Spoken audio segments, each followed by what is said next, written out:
Apalah pendapat Ustadz tentang dukun yang memperkosa dan mempersekusi 50 santri? Cocok juga hadis ini.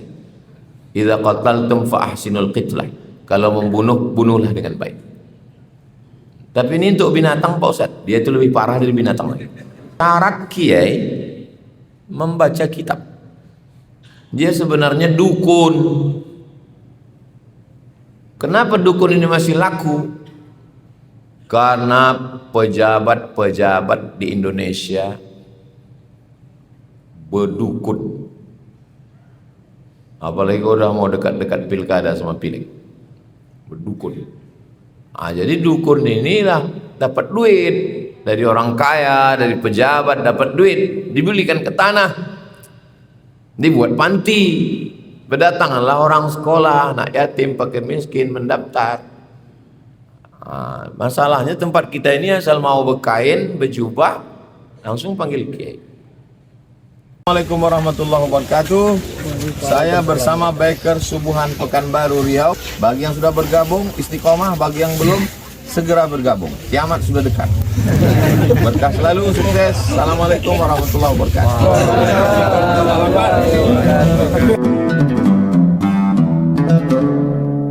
Warahmatullahi wabarakatuh.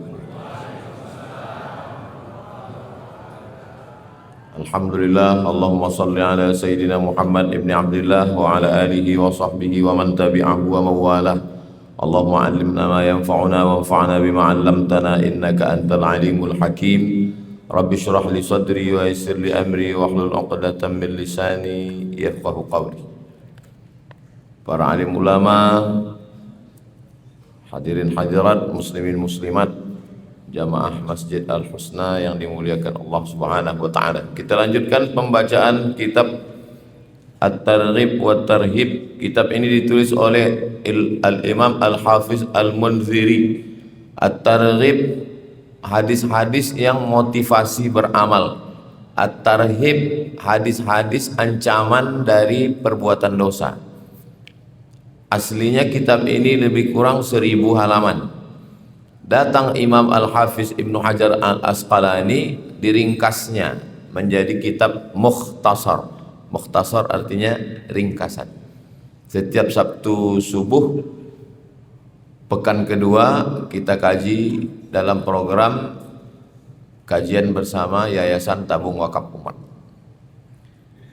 Qala al-Imam Al-Hafiz Al-Munziri fi kitabih At-Targhib wa Tarhib, nafa'anallah bi'ulumihi fid dharaini.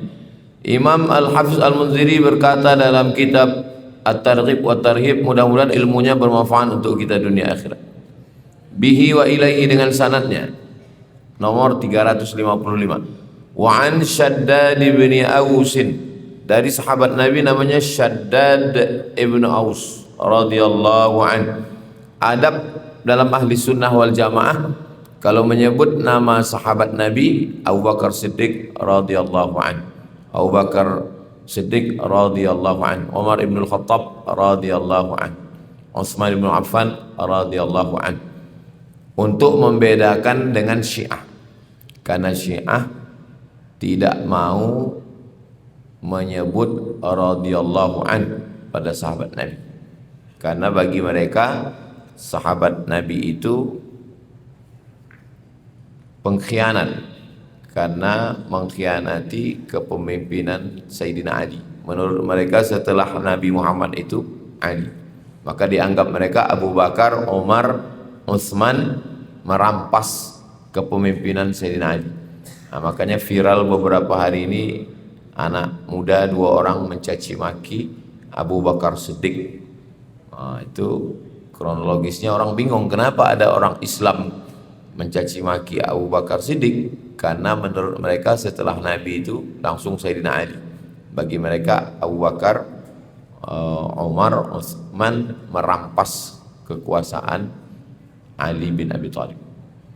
Makanya kita menunjukkan bahwa kita ahli sunnah wal jamaah di bulan Ramadan, ketika Bilal mengatakan Al-Khalifatul Awwal Sayyiduna Abu Bakrin Siddiq, jamaah menjawab radhiyallahu an. Dan biasanya di mimbar masjid itu ditulis 4 sudut, atas kanan Abu Bakar, Umar, bawah Utsman, Ali. Itu salah satu ciri-ciri ahli sunnah wal jamaah. Ini mimbar ada tulis Abu Bakar.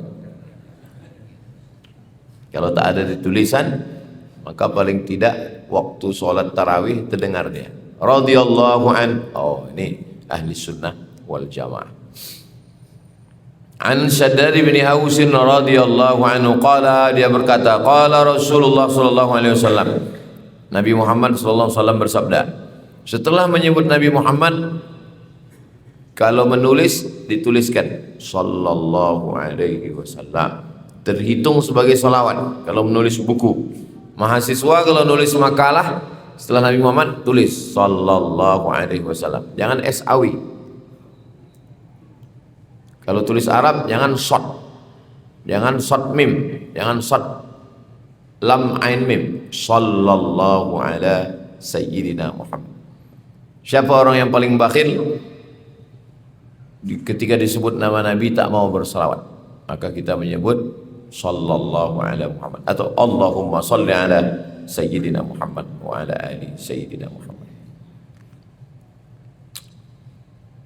Man wajada sa'a qala Rasulullah sallallahu alaihi wasallam, innallaha katabal ihsan. Allah sudah mewajibkan kita bersikap ihsan ala kulli syai', bersikap ihsan terhadap segala sesuatu. Ihsan itu sudah diterjemahkan ke bahasa Indonesia baik dari kata hasan. Hasan baik. Ahsana berbuat baik. Ahsana yuhsinu ihsan, berbuat baik. Makanya dalam Quran disebut wa ahsin, berbuat baiklah kamu, kama ahsanallahu ilaik, sebagaimana Allah berbuat baik pada kamu. Ihsan itu begini. Misalnya bapak pulang haji, bapak bawakan saya air zam-zam segelas. Lalu saya ingat, oh dulu waktu dia balik kasihnya saya air zam-zam segelas. Pas saya pulang, saya balas segelas juga. Dulu kasih segelas, balas segelas. Itu namanya jaza. Jaza itu artinya selevel, satu balas satu. Lalu kemudian karena dia dulu mengasihi saya segelas, saya kasih satu dirigen. Itu namanya ihsan, membalas lebih dari yang diberi orang. Itu ihsan. Dulu dikasihnya segelas, ya. Pas balik kasih gelas kecil, gelas saudi. Itu namanya bakhil.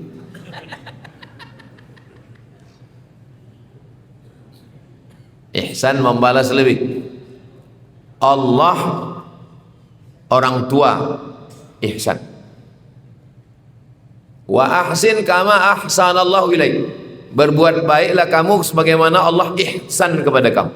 Coba tengok ayat Al-Quran, hadis Nabi, setiap kita melakukan satu pasti Allah balas dua. Contoh, Bapak Ibu hafal ayatnya, at'amahum min ju' wa amanahum min khauf. Itu satu balas dua. Itu Allah cuma minta satu, falya'budu rabb hadzal bait. Allah cuma minta satu, falya'budu, beribadahlah kamu. Falya'budu, beribadahlah. Allah cuma minta satu. Balasannya at'amahum min ju', kalau kamu lapar dikasihnya makan. Wa amanahum min khauf, kalau kamu takut, galau, gundah gulana, susah hati, wa amanahum, dikasihnya kamu rasa aman. Itu salah satu contoh satu balas dua. Dalam hadis, majtama'a qaumun fi baitin min buyutillah, orang yang berkumpul di rumah Allah. Satu, yatsluna kitab Allah, membaca ayat-ayat Allah. Dua, wa yatadarasunahu fima bainahum, mengkaji isinya. Tiga, kumpul di rumah Allah, membaca ayat-ayat, mengkaji isinya. 3. Balasan Allah.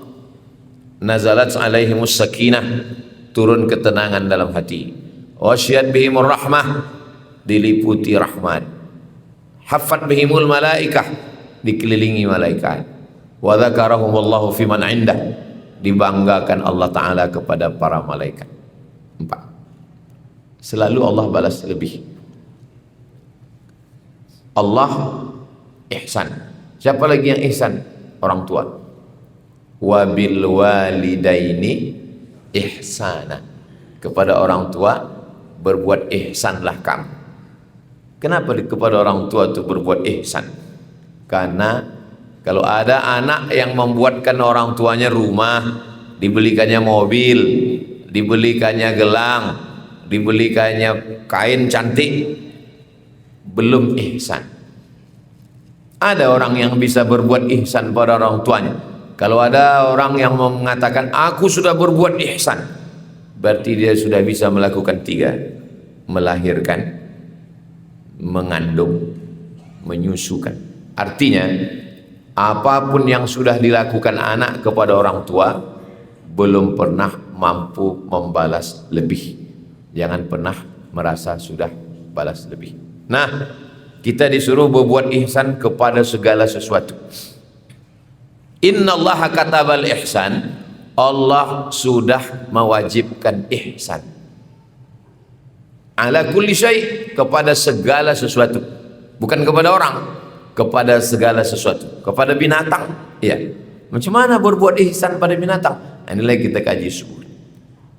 Fa idza qataltum fa ahsinul qitlah. Kalau kamu membunuh, bunuhlah dengan baik. Membunuh mana baik? Macam mana membunuh dengan baik? Maksudnya, kalau terpaksa juga kita harus membunuh binatang, bunuhlah dengan baik. Mana hadis membunuh? Uqtulul aswadaini fi shalah, bunuhlah 2 yang hitam walaupun sedang sembahyang. Walaupun sedang sholat, bunuhlah 2 yang hitam. Yang pertama as-thu'ban, ular. Yang kedua al-aqrab, kalajengking. 2 yang hitam itu maksudnya kalajengking dan ular, bukan handphone. Kadang berbunyi handphone itu dibunuhnya. Kenapa kau matikan waktu sembahyang tadi? Bunuhlah 2 yang hitam. Handphone aku warna hitam. Uqtulul aswadaini, membunuh itu sekali pukul mati. Pas sedang sholat nampak ular, mati. Nampak kalajengking, mati. Tak boleh kalajengking itu dipotong tangannya sebelah. Habis itu lepaskan, kasih tahu ke kawan-kawan kau yang lain yang datang sini lagi.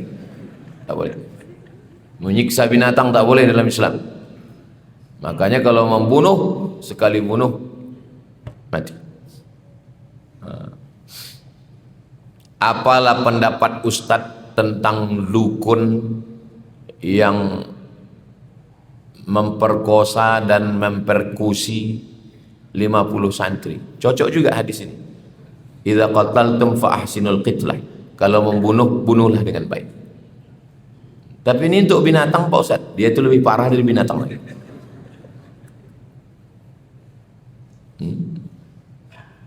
Kok Ustadz bilang dukun, tapi di berita-berita kiai.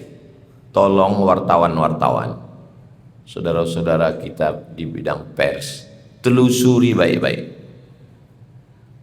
Dia tidak pernah mengajar kitab. Syarat kiai membaca kitab. Makanya kiai yang tak bisa baca kitab itu kiai selamat. Apa kiai selamat? Dulu sebelum Islam datang, semua benda-benda keramat itu dipanggil kiai. Tombak itu kiai, keris kiai, termasuk kerbau warna putih. Yang di Solo ada kerbau warna putih, itu dipanggil kiai, kiai selamat namanya. Makanya kalau ada kiai tak bisa baca kitab, itu kiai selamat, kerbau putih. Dia sebenarnya dukun. Kenapa dukun ini masih laku?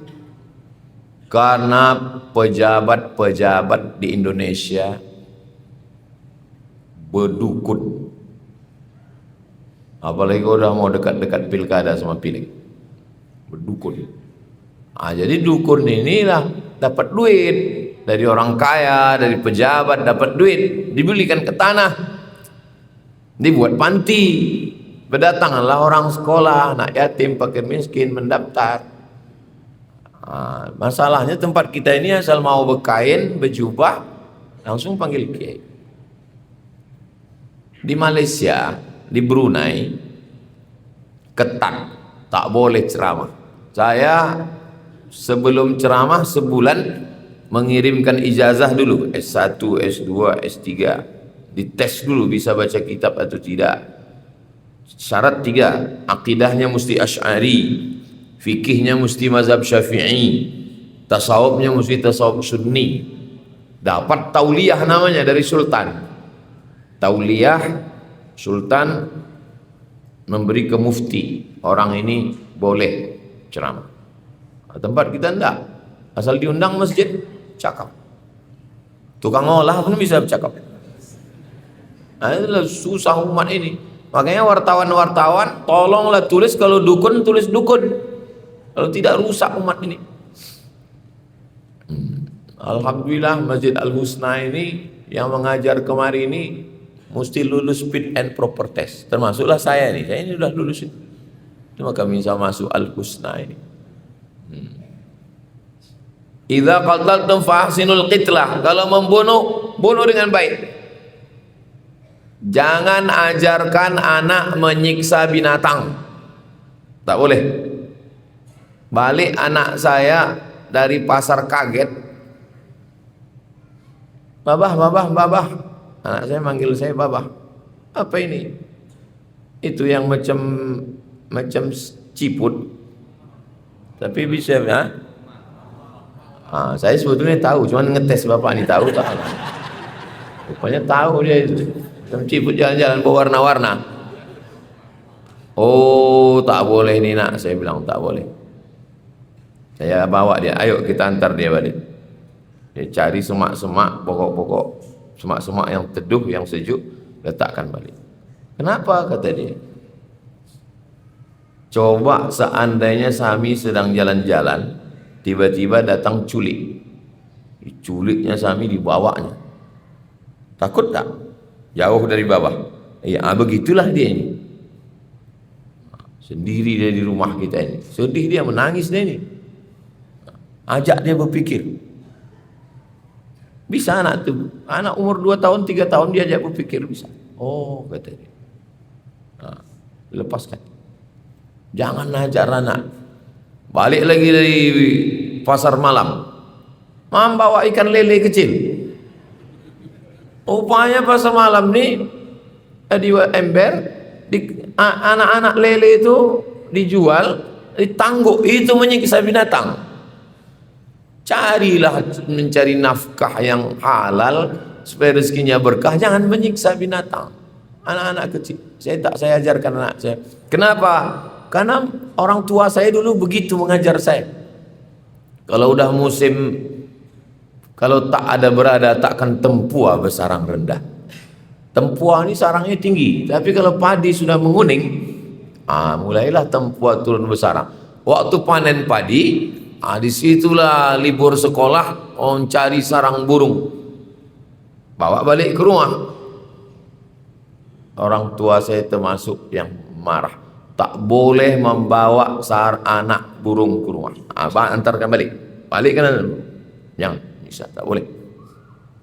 Kawan-kawan saya, orang tuanya membiarkan. Maka saya tidak. Jangan menormalisasi memelihara binatang.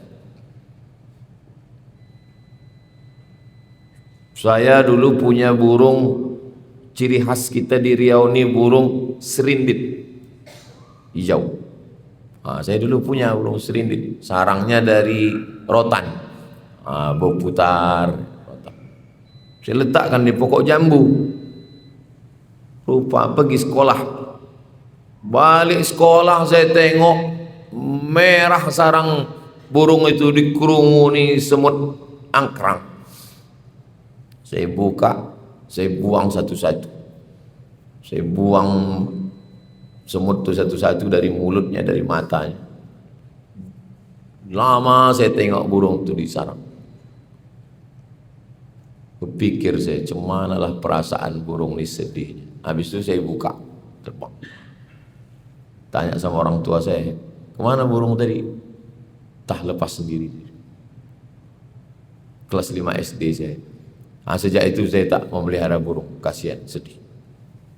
Nah, jadi bapak-bapak ibu yang suka memelihara burung, boleh memelihara burung, tapi kandangnya buat besar. Macam sekarang ada tren namanya aviary. Buat kandang besar. Karena dulu pernah saya dengan almarhum Ustadz Arifin Ilham di Az-Zikra, selesai sholat Ustadz Somad diharapkan melepaskan burung-burung. Waktu kami buka dari sarang kecil itu ke sarang besar, tak bisa terbang, tak bisa dia terbang, melompat macam katak, karena seumur hidupnya tak pernah terbang. Itulah yang disebut dengan macam burung di sangkar emas. Orang-orang kaya punya burung mahal, makanannya mewah, tapi dia tak terbang. Setiap pagi dipetiknya, dianggapnya burung itu sedang berkicau. Padahal burung itu bilang berbini gitu. Orang dia dari kecil tak berbini, padahal sebetulnya burung itu menjerit, kawin gitu dia. Tapi kata yang punya ini mantap, mantap gitu. Karena kita tak mengerti bahasa dia. Saking banyaknya orang menganiaya burung ini, alhamdulillah dikirim Allah ada yang bisa bahasa burung, ada yang bisa bahasa semut. Mas Koli Sududu. Jangan siksa binatang. Kalau mau bunuh, bunuh saja. Yang berbisa sekalipun tak boleh siksa. Ular tuh disuruh kita membunuh ular, terutama ular hitam, karena bisa menjelmaan jin. Orang mengirim santet pun melalui ular. Bunuh, sekali bunuh, mati. Idza qatatum fa ahsinul qitlah wa idza dzabhtum, kalau kamu menyembelih fa ahsinuz dzabhah, kalau menyembelih pun sembelih dengan baik. Kalau menyembelih, sembelih dengan baik. Macam mana menyembelih dengan baik? Wal yuhidda ahadukum syafratahu, tajamkan pisaunya. Ambil kertas,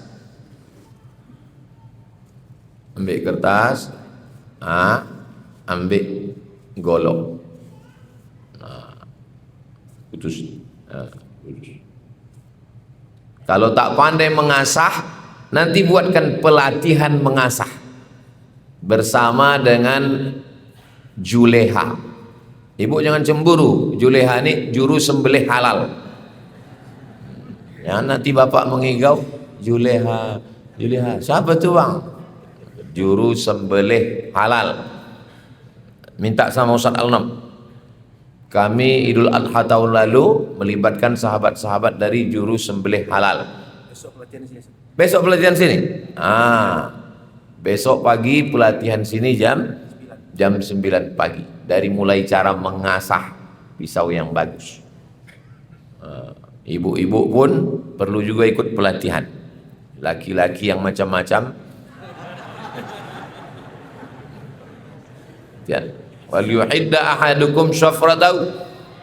Berapa tahun yang lalu viral pengurus masjid memotong kambing, memotong sapi dengan pisau tumpul.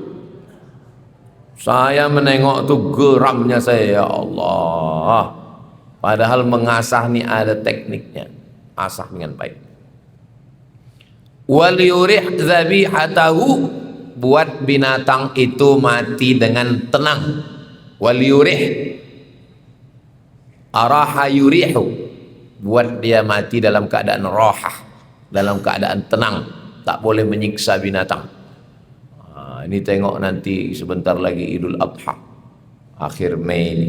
Oh, padahal itu mestinya adalah perbuatan ihsan, tapi justru disitulah orang menyiksa binatang. Nanti Bapak Ibu panjang umur, murah rezeki, mudah-mudahan kita bisa berhaji umroh ke Baitullah. Itu onta itu dibiarkan tegak, hanya ditambatkan saja ke batang korma. Lalu datang orang Arab membawa macam celurit, macam sabit, sekali tarik aja ke lehernya, putus. Urat makan, urat nafas, sekali tarik, putus, jatuh. Bukan macam kita diikat di situ, Pengurus masjid tahun lalu belum sehat lagi sampai sekarang. Isi pak buat sapi itu mengamuk.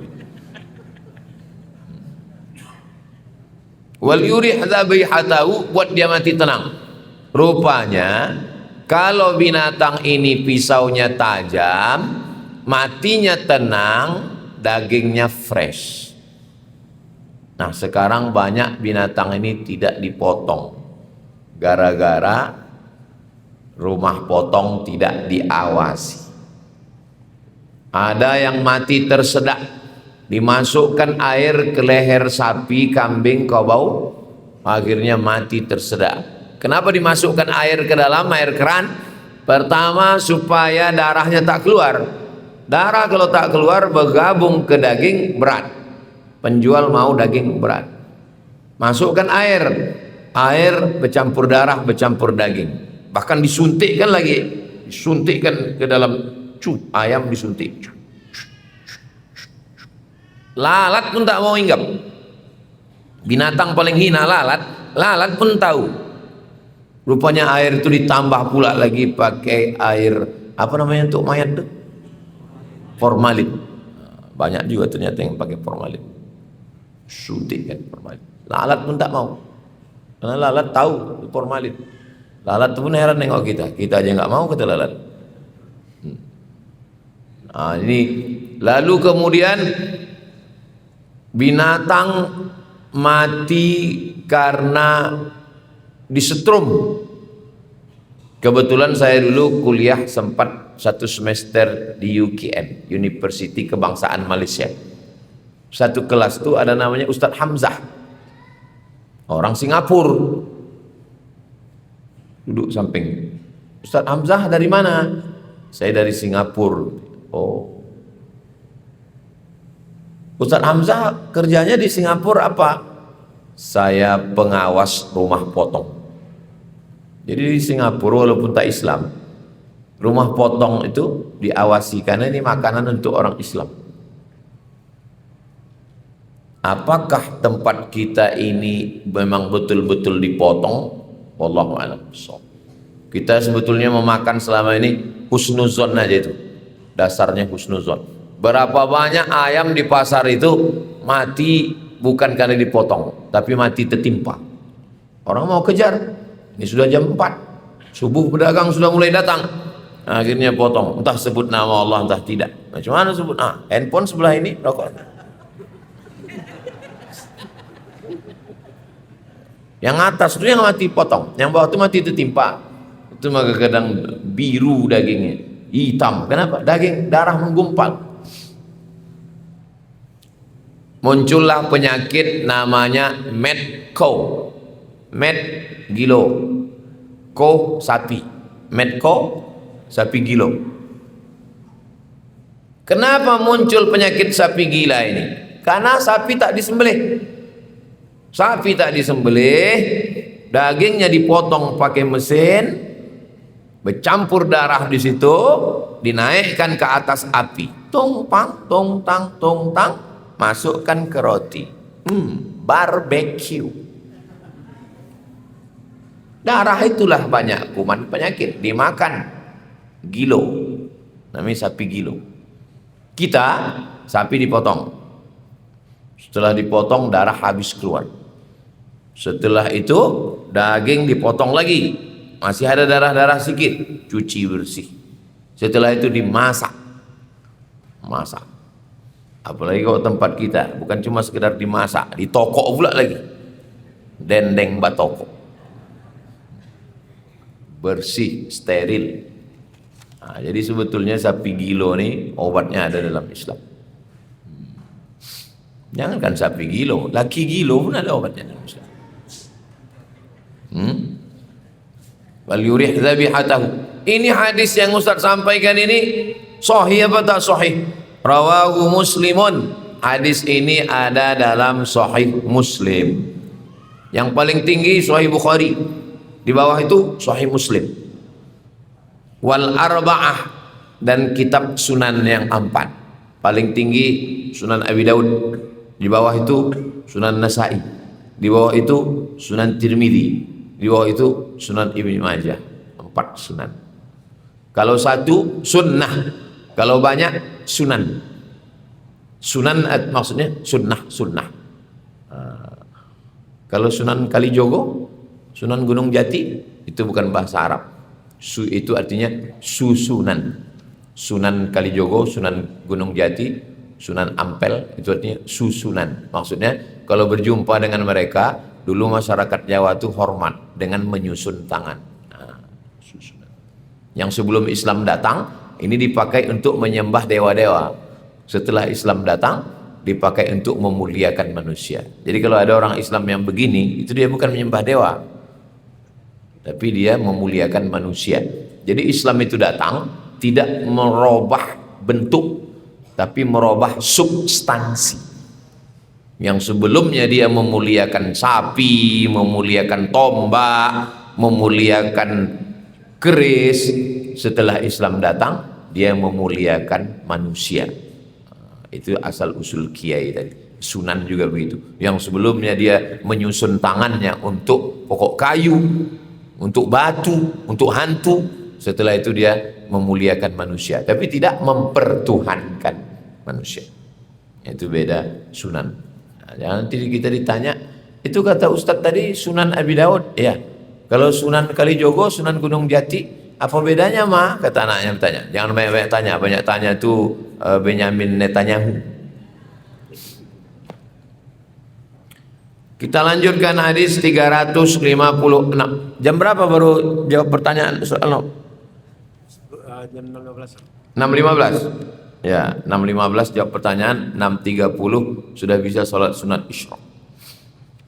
Hadis 356. Wa an ibni Abbasin, dari sahabat Nabi namanya Abdullah bin Abbas. Namanya Abdullah, nama ayahnya Abbas, nama atuknya Abdul Muttalib.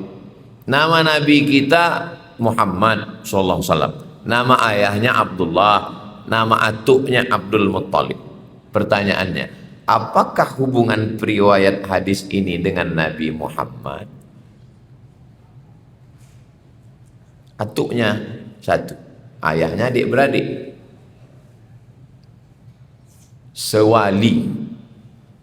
Kalau Melayu kami, sewali namanya. Sepupu Pak Ustaz. Sepupu itu kalau mak adik-beradik. Mak adik-beradik sepupu. Kalau nenek adik-beradik dua pupu. Kalau ayah adik-beradik sewali. Kenapa dia bilang sewali? Karena kalau mati ayah dia, mati atuk dia, mati abang dia, mati adik dia, ini bisa jadi wali nikah. Itu namanya sewali itu. Saudara sewali namanya. Bisa jadi wali nikah. Tapi kalau tak ada orang meminang, bisa juga dia menikahnya. Ini hebatnya saudara sewali. Bisa dia wali nikah, bisa pula dia nikah. Ayah adik beradik bisa anaknya nikah, bisa. Jadi ini saudara sewali Nabi Muhammad SAW. Ayah mereka adik beradik. Radhiyallahu anhum. Qala, dia berkata, marra Rasulullah SAW. Nabi lewat. Nabi sedang lewat, ala rajulin, ada seorang laki-laki, wadhi'i rijlahu, ada seorang laki-laki menjatuhkan kambing. Kambing jatuhkan, diletakkannya kakinya ala safhati syatin, diletakkannya kakinya di atas badan kambing tadi. Kalau menyembelih ke arah kiblat, sana kiblat, berarti kepala kambing ke sana. Kaki kambing di depan, kepala ke sana, kaki ada di depan. Nah, pas menyembelih diletakkannya kakinya ke atas kambing tadi. Wa huwa yu'iddu syafratahu, udah diletakkannya, diasahnya pisaunya di situ. Masa pisau. Wa hiya talhazu ilaihi, wa hiya kambing tadi talhazu ilaihi bi basariha, mata kambing tadi menengok mata pisau. Itulah namanya bertatapan mata sama mata itu. Mata kambing ke mata pisau. Qala, apa kata Nabi? Afala qabla hadha, afala qabla hadha, kata Nabi. Afala qabla hadha, kenapa lah tak kau asah sebelum ini? Asah dulu. Asah dulu. Jangan diasah di depan mata kambing. Meneror kambing pun tak boleh. Apalagi meneror laki. Apalagi meneror bini. Apalagi meneror ustadz. Meneror kambing pun tak boleh. Jadi kalau ada orang mengatakan Islam ini teroris, bacakan hadis. Bawa perang panjang, apa kau bilang? Mengasah ini pun tak boleh depan mata kambing. Au turidu an tumitaha mauta'atin, kata Nabi. Apakah kau mau membuat kambing ini mati berkali-kali, kata Nabi. Matinya sekali aja, sembelih cukup. Jangan kau buat dia mati berkali-kali. Apa maksudnya mati berkali-kali? Menakut-nakuti dia. Asah dulu. Makanya nanti sebelum menyembelih itu beli terpal. Sapi pertama, jangan sapi kedua tuh menengok kawan sembelih. Semana perasaan kita menengok kawan kita disembelih. Sekarang ini banyak orang tak lagi memperdulikan hewan. Padahal Islam ini agama yang paling rahmatan. Wa ma arsalnaka illa rahmatan lil alamin. Islam ini bukan rahmatan lil muslimin, bukan rahmatan lil mu'minin, lil alamin. Kambing pun dapat rahmat, Ka'bau pun dapat rahmat, sapi pun dapat rahmat. Rawahu Tabrani. Sahih hadisnya nih Pak Ustaz. Hadis ini diriwayatkan oleh Imam At-Tabrani. Imam At-Tabrani ada nama kitabnya Al-Mu'jam Al-Kabir, ada namanya Al-Mu'jam As-Saghir, ada namanya Al-Mu'jam Al-Awsat. Tiga. Ini dalam kitab Al-Mu'jam Al-Kabir dan juga ada dalam kitab Al-Mu'jam Al-Awsat. Sahih atau tak sahih? Wa rijaluhu rijalus sahih. Periwayatnya adalah periwayat yang sahih. Bisa dijadikan sebagai dalil dalam beramal. Itulah dua hadis yang kita kaji subuh ini. Memang bertepatan hadis yang kita kaji subuh ini bertepatan dengan dekatnya Idul Adha. Bukan sengaja saya pilih, karena kita membaca ini tidak pilih-pilih, terus diurut. Pas di Masjid Al-Husna, pas mau dekat Idul Adha, pas pula pelatihan besok pagi. Bapak Ibu pengurus masjid, panitia kurban dimanapun berada, ikuti pelatihan di Masjid Al-Husna pada hari esok 10 Mei hari Ahad jam 9 pagi. Datang. Ingat, kuota terbatas. Makin banyak yang ikut pelatihan, makin banyak hewan yang terselamatkan, makin banyak anak-anak juga ikut pelatihan. Ustadz pernah ikut pelatihan ini. Saya pelatihan Juleha ini 2000 yang kita masjid, kita sholat Idul Adha depan SKA 2020. Ustadz Somad itu cuma ikut pelatihan aja, nggak berani dia tuh motong. Ada videonya di YouTube, saya motong untuk konten aja. Saya seumur-umur mau motong ayam pun saya tak berani. Saya ini bunyinya aja keras, kalau hati saya ini lembut. Nggak berani saya motong ayam. Makanya almarhumah emak saya ini marah, kau nih motong ayam pun tak berani. Apa kau bertanya? Saya sangka mengasih hadiah handphone. Saya pengurus musola. Apa hukumnya uang kotak infak hilang? Sudah dikunci kotaknya tetap dibongkar. Apakah kami sebagai pengurus harus mempertanggungjawabkan ke jamaah? Saya ketua masjid. Saya ketua masjid. Masjid perumahan almarhumah emak saya. Kata orang perumahan ini, developer nih, Pak Haji, Ustadz Somad, Ustadz sebagai ketua masjid. Saya bilang, aku sibuk Pak Haji, pokoknya Ustadz ketua. Jadi untuk pelaksana harian, buat ketua pelaksana. Jadi saya ketua. Sampai kapan Pak Haji? Sampai mati. Nah, jadi saya ketua masjid sejak perumahan mak saya itu dulu, sampai sekarang saya masih ketua masjid. Suatu hari datang laporan, bendahara melarikan duit, meminjam, tak balik. Datang laporan, tengok berapa. Saya sebagai ketua bertanggung jawab, saya ganti. Karena kalau tidak, ini duit umat. Duit umat Nabi Muhammad SAW, maka kita memegang amanah. Daripada di akhirat nanti mencari duit satu persatu kita balikkan, maka saya ganti duit tadi antara, kalau tak 20, 30, 40, antara itulah 20, 30, 40. Saya ganti, saya bilang ke pengurus semua, ini atas keteledoran saya, karena saya tak mengontrol dia, maka aku bertanggung jawab, aku ganti. Akan datang, kalau ada lagi yang buat begini, aku yang mengantarkan langsung ke Polda. Nah, untuk yang itu karena saya anggap kesalahan saya, minjam dia sekian, saya pula jarang. Akhirnya terjadilah. Nah, jadi mesti diganti. Saya bercerita ini pengalaman pribadi saya. Saya tak mau, oh begini. Enggak, ini bukan teori.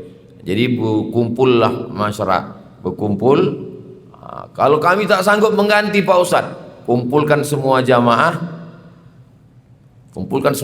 nanti pas Idul Adha, kumpul semua, bilang ke jamaah, duit dicuri orang dan kami tak bisa mengganti. Daripada kami mencari kalian di akhirat, inilah kesempatannya. Nah, tolonglah maafkan kami, karena kami pun sedang susah. Di kantor pun sedang efisiensi sekarang. Solar pun naik. Mudah-mudahan jamaah itu mau memaafkan. Tolong pengurus akan datang, jaga baik-baik. Jaga kalau di bank pinnya segala macam. Jangan sampai korban penipuan. Jangan sampai korban aplikasi masuk ke WhatsApp. Jangan sampai kalau dia ini diikat, dilas. Di beberapa masjid kotak itu besi dilaskan. Itu kalau kita arah ke Suram, Sukaramai, Kasikan, itu sebelah Simpang 3 ada masjid sebelah kanan. Itu ingat betul saya masjid itu, karena kotaknya dibuat kotak besi, rantainya rantai besi diikat. Menengoknya aja yakin kita bersedekah. Nah, saking kan hebatnya pengurus masjid. Jangan biarkan kotak, banyak penjahat sekarang. Zaman dulu orang dalam masjid, baik ibu-ibu maupun bapak-bapak, memakai baju warna putih. Yang perempuan mukena putih. Apa sebabnya akhir zaman ini pakai warna-warni? Apa padilah warna putih? Warna putih sunnah, ikut perbuatan Nabi Muhammad SAW. Tapi Nabi sorbannya yang ada dalam riwayat, waktu dia mau memakaikan Sayyidina Ali untuk perang, dia pakaikan sorban warna hitam. Nabi juga ada pakaian beberapa warna. Nah, jadi tentang masalah putih dan warna lain ini, itu bukan masalah boleh tak boleh, tapi masalah afdal dan mafdul, afdal dan tak afdal. Ibu yang pakai mukena putih afdal, pakai mukena warna lain mubah, boleh. Bapak yang pakai baju putih bagus, pakai baju batik, pakai baju lain mubah. Al aslu fil asya al ibahah, hukum asal segala sesuatu adalah mubah, boleh, tidak apa-apa.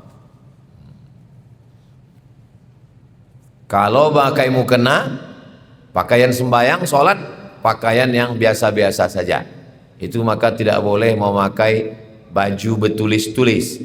Karena menurut mazhab Maliki,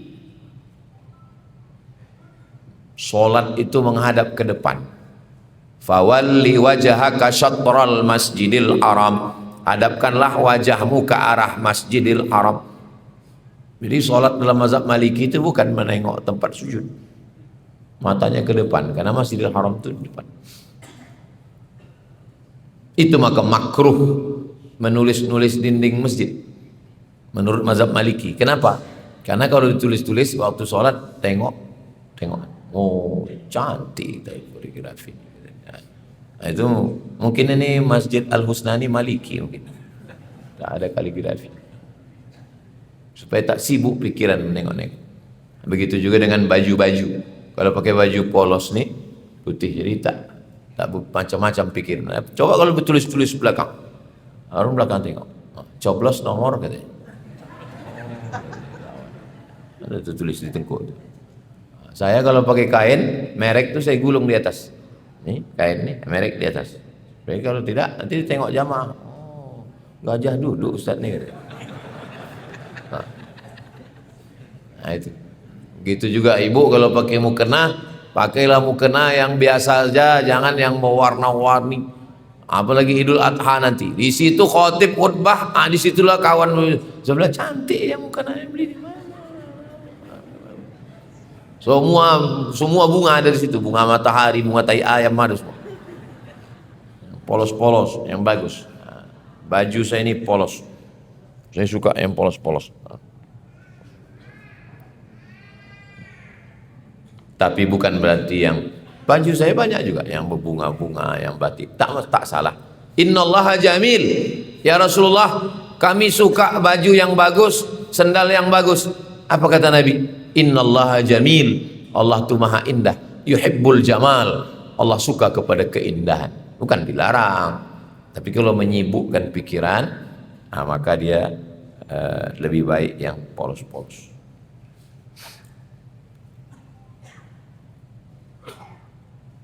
Bagaimana cara mengatasi pengaruh negatif, khususnya adanya handphone? Apakah ini pengantar adanya Dajjal? Pertama, radio hanya suaranya aja, tak nampak orangnya, mak lampir. Habis radio, TV. Habis TV, masuk, kalau dulu cuma satu TV, TVRI. Zaman TV masih bekaki, sebelum kena amputasi. Habis itu, baru TV lengket ke dinding, tipis, setelah diet. Lalu kemudian muncul parabola.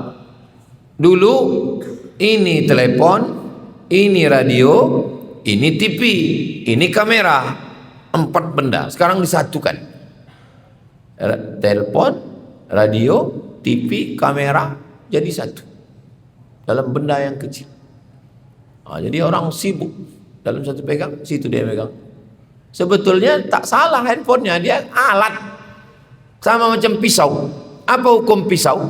Hukum pisau sama dengan hukum tujuannya. Kalau pisau itu dipakai untuk memotong sapi kurban, ya karena memotong sapi sunnah, maka punya pisau. Ma la yatimul wajib illa bihi fahuwa wajib. Salat wajib, ya. Berwudu wajib, karena tak sah salat kalau tak wudu. Maka memakai timba, membeli timba wajib, karena kalau tak ada timba, gimana mau mengambil air? Apa hukum membeli mesin? Mesin itu alat. Salat wajib, ya. Maka wuduknya ikut wajib, karena tak sah wuduk kalau tak ada air. Maka hukum membeli alat untuk mengambil menyedot air itu menjadi wajib. Ini cerita alat, mesin, timba, pisau, alat. Maka handphonenya juga alat. Handphone bisa dijadikan alat untuk belajar. Dari mana saya bisa menengok pengajian Syekh Ali Jum'ah di Mesir? Melalui handphone. Handphone bisa untuk mencari kitab. Kitab tulis At-Targhib wa Tarhib Al-Hafiz Al-Munziri, PDF, download. Tengok pas ngaji PDF. Alat. Nah, jadi tergantung, ya jangan salahkan handphonenya. Handphonenya tak salah, yang salah yang punya handphone. Makanya namanya smartphone. Smart, cerdas, phone. Smartphone, handphonenya cerdas. Yang megang handphone itu yang bongak. Tak bisa dia dikendalikan handphone. Kita yang mengendalikan handphone. Apa yang mesti kita cari di handphone ini? Sampai jam berapa kita buka handphone? Kawan saya, alumni Al-Azhar, mengajar di sekolah di Pekanbaru. Bukan pesantren, sekolah. Mendadak razia handphone, pakai keranjang. Tangkap handphone anak-anak, buka satu-satu.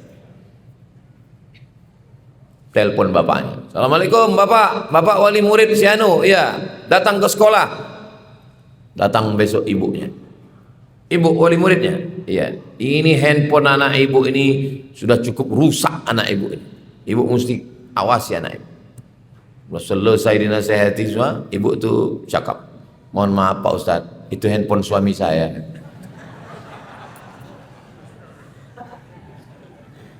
Jadi ibu pun hati-hati. Sebetulnya anak muda ini tak terlalu jahat. Kenakalan orang tua ini pun sekarang ini luar biasa.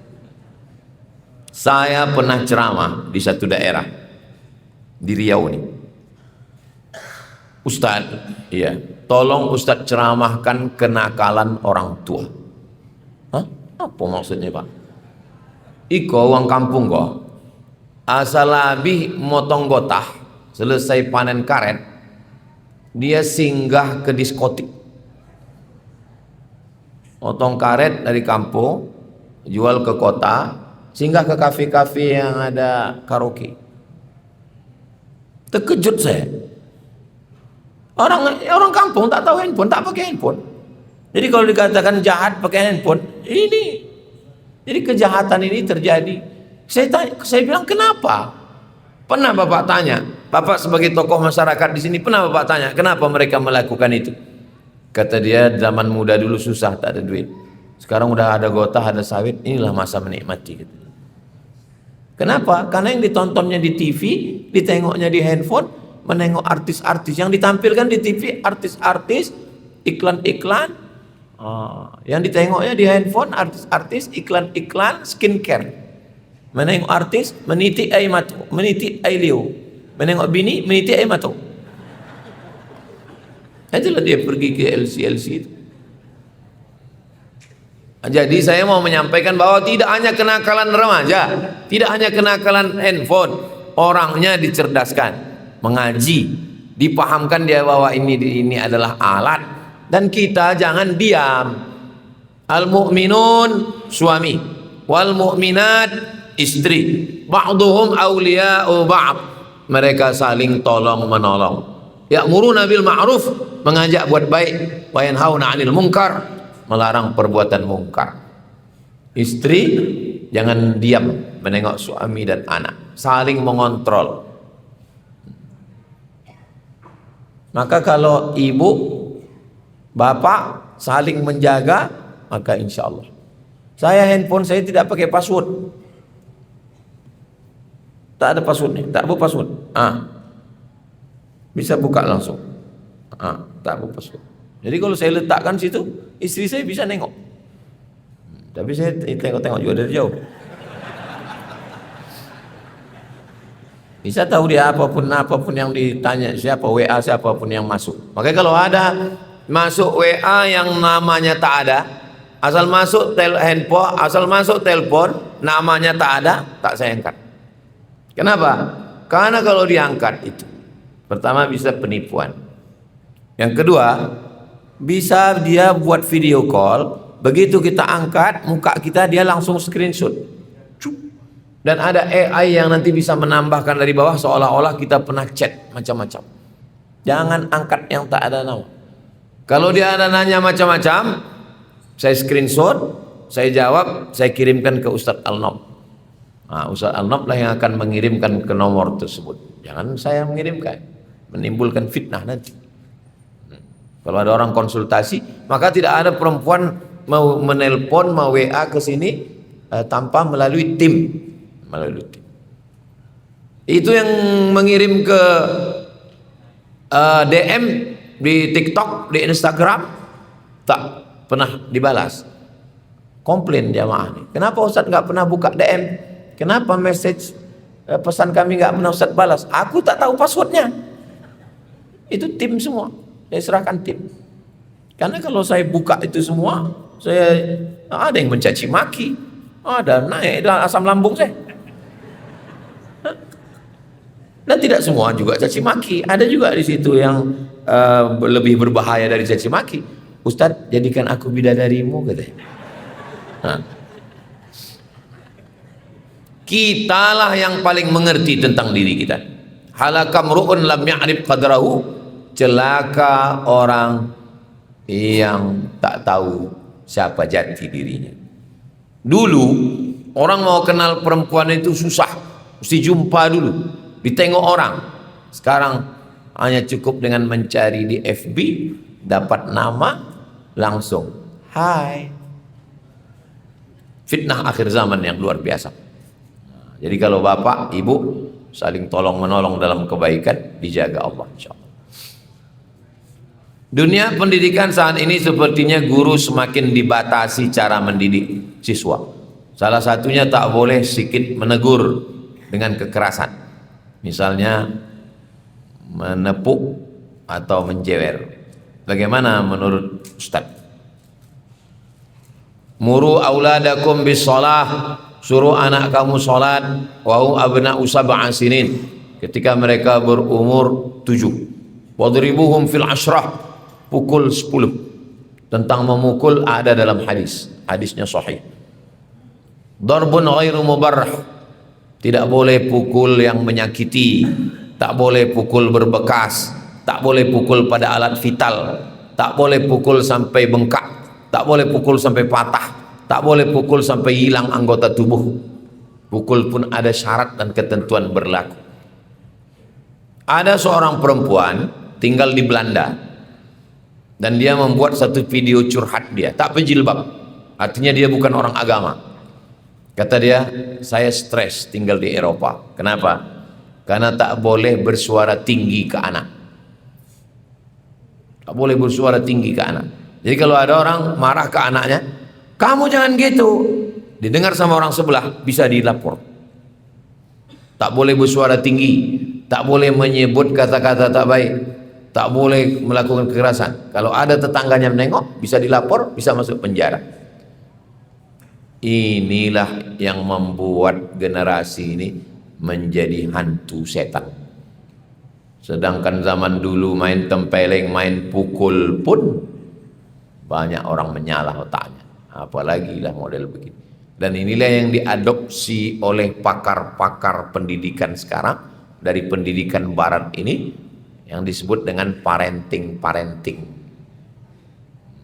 Oleh sebab itu orang tua mesti hati-hati betul, undang pakar yang Islamic parenting, pendidikan Islam yang diambil dari ajaran Nabi, Quran, Sunnah Nabi Muhammad SAW. Kalau tidak nanti rusak anak kita. Makanya orang tua tak berani lagi melarang anak dibonceng laki-laki, perempuan umurnya 8. Pendidikan parenting barat, anak laki-laki, anak perempuan lewat 18 tahun, keluar dia dari rumahnya, tinggal di apartemen, di kos-kosan, hidup sendiri, mabuk dia, sakau dia, kumpul kebo dia. Seorang anak perempuan tinggal di apartemen, tinggal di kos-kosan sendiri, mati dalam keadaan overdosis. Kok bisa? Kok bisa dia tinggal sendiri? Ada mak bapaknya. Kita zaman dulu lambat balik aja, biru kulit kita, kena rotan. Jadi pandai-pandailah, jangan gara-gara ini pula nanti bapak ibu main tempeleng masuk ditangkap polsek, saya juga dipanggil. Kenapa kau pukul? Kata Ustaz Somad, pukul subuh tadi katanya. Pandai-pandailah kita mendidik anak kita ini supaya dia itu salah satu tujuan nasihat. Tidak semuanya pendidikan itu melalui pukulan. Anak-anak ini perlu uswah, contoh keteladanan. Anak-anak ini perlu dikasih makan halal.